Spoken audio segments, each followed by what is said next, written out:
Lohardaga murder case, प्यार, धोखा और मौत की रहस्यमय कहानी। जानते हैं हम कि आखिर लोहरदगा मर्डर केस क्या है, जिसमें प्यार, मोहब्बत, धोखा और मौत तीनों की ही साजिश है। 18 जून 2026 महाराष्ट्र का प्रसिद्ध किला। सुबह का समय, चारों ओर हरियाली, टेंडिंग करते लोग और मोबाइल कैमरा में कैद होती खूबसूरती तस्वीरें। लेकिन इसी भीड़ के बीच कुछ ऐसे होने वाले था जो पूरी देश में झकझोर दिया। एक युवा कारोबारी केतन अग्रवाल, उनकी मंगेतर सिया गोयल। कुछ ही महीनों के बाद दोनों की शादी होने वाली थी। परिवार शादी के लिए तैयारों में लगा हुआ था। रिश्तेदार को निमंत्रण देने की बातें चल रही थी। भविष्य के सामने सजाए जा रहे थे। भविष्य के सपने सजाए जा रहे थे, लेकिन किसी को यह नहीं पता था कि यह रिश्ते कुछ ही दिनों में एक बड़े आपराधिक मामले की जांच बन जाएंगे। एक सामान्य सुबह, 18 जून की सुबह, केतन और शिया लोहरदगा किले की ओर निकले। परिवार को बताया गया कि वे घूमने और ट्रेनिंग के लिए जा रहे हैं। दोनों रास्ते में सामान्य बातचीत करते हुए आगे बढ़े। किले तक पहुंचने में कुछ समय लगा। वहां पहले से सैकड़ों पर्यटक मौजूद थे। कई लोग तस्वीर ले रहे थे। कुछ परिवार पिकनिक मना रहे थे। कुछ लोग ट्रेकिंग का आनंद ले रहे थे। सब कुछ सामान्य लग रहा था। किले की चढ़ाई, दोनों धीरे धीरे ऊपर की ओर बढ़े। रास्ते में कोई जगह रुके, कुछ तस्वीरें भी ली। किसी को भी कोई झगड़ा या बहस दिखाई नहीं दी, लेकिन पुलिस के बाद का दावा है कि यह यात्रा के पीछे एक बड़ी साजिश हो सकती थी। इस समय यह बात किसी को पता नहीं थी। वह जगह किले का एक हिस्सा गहरी खाई के पास है। यह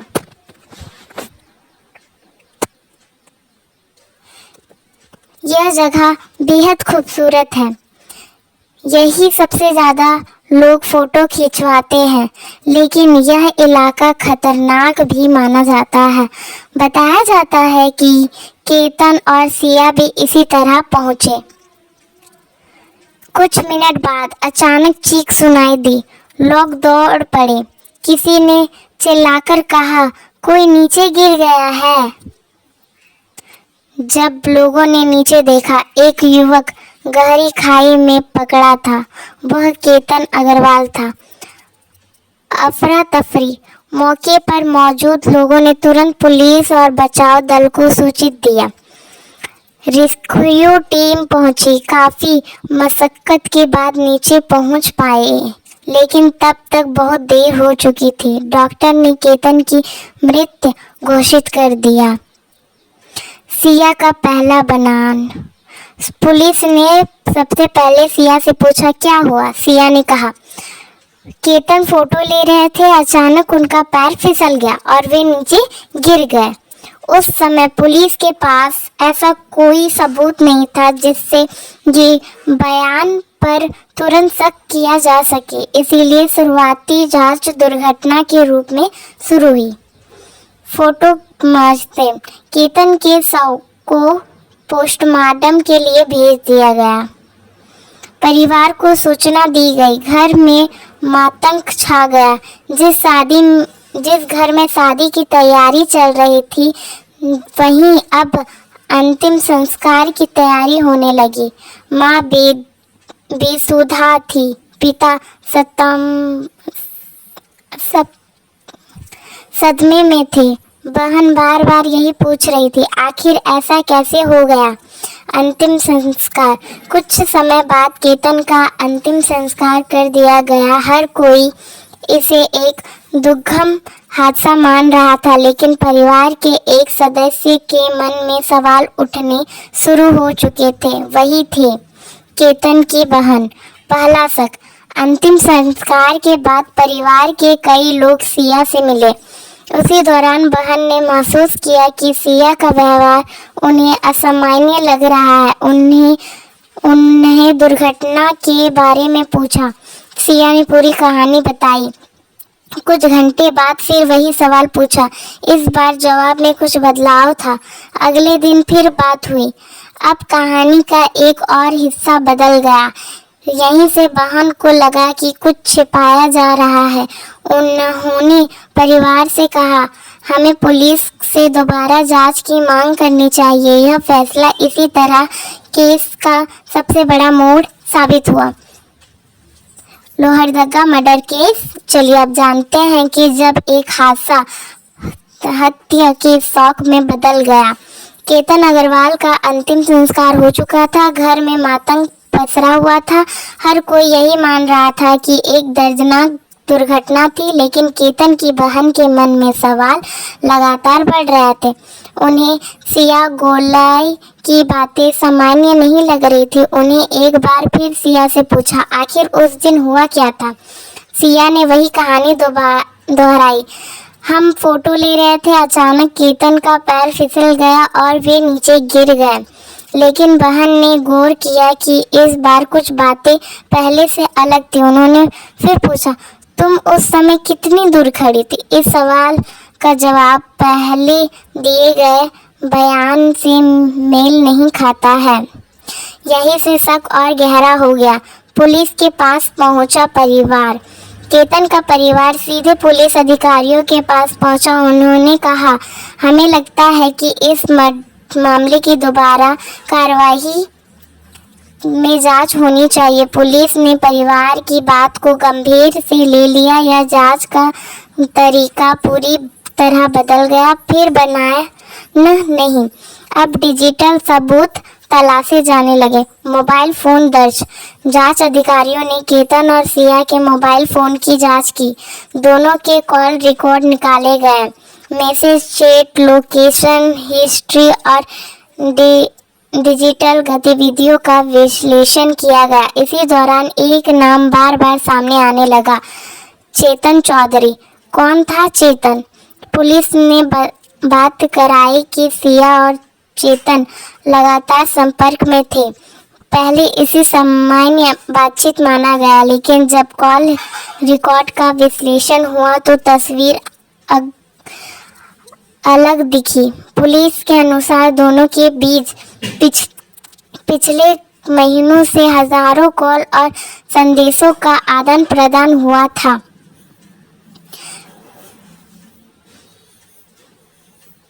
यही बात महत्वपूर्ण धारण बनी।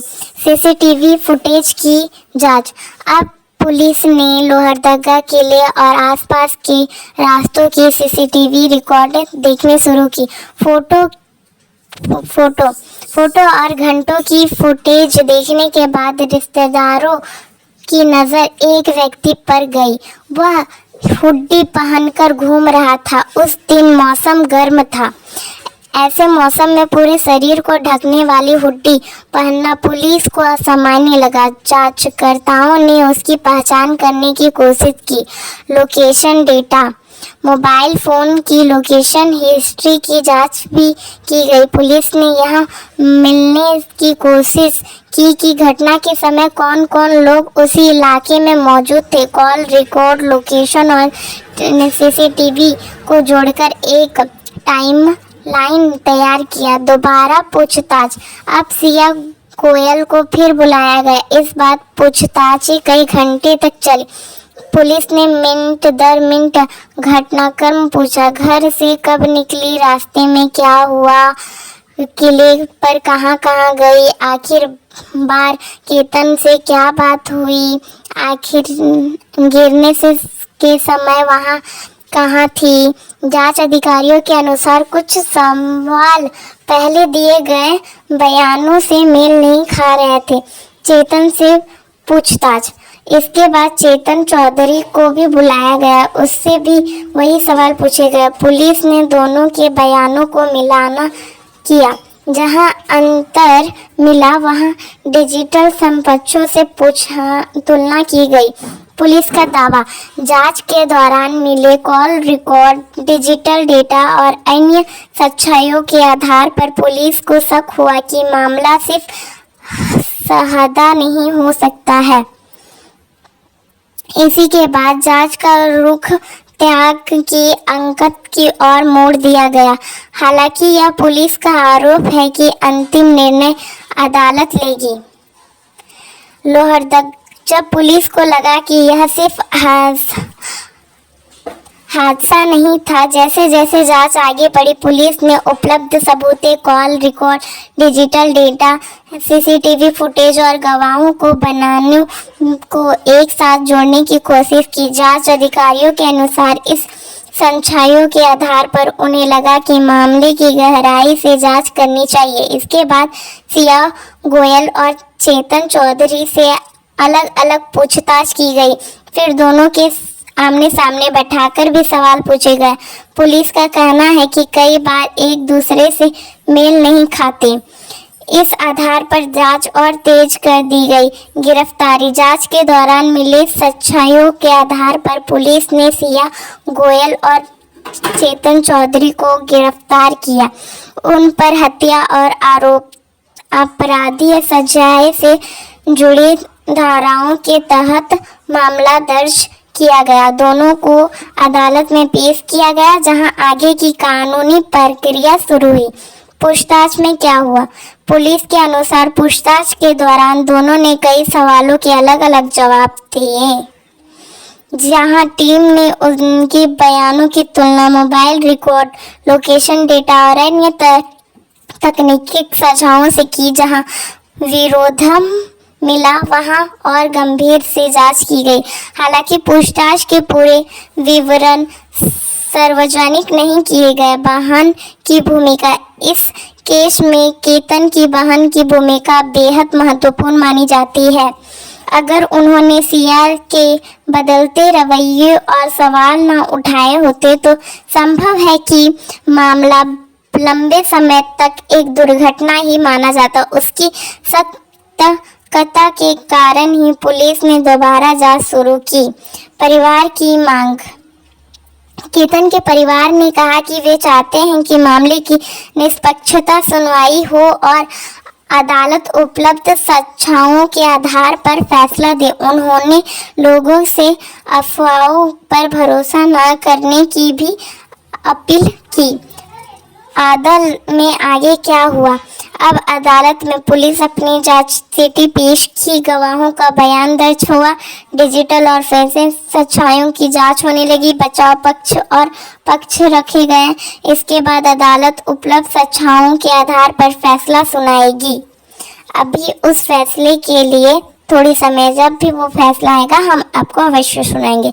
तो इस सारी घटनाओं का निष्कर्ष यह है कि लोहरदगा मर्डर केस ने पूरे देश का ध्यान इसलिए खींचा क्योंकि शुरुआत में इसे एक साधारण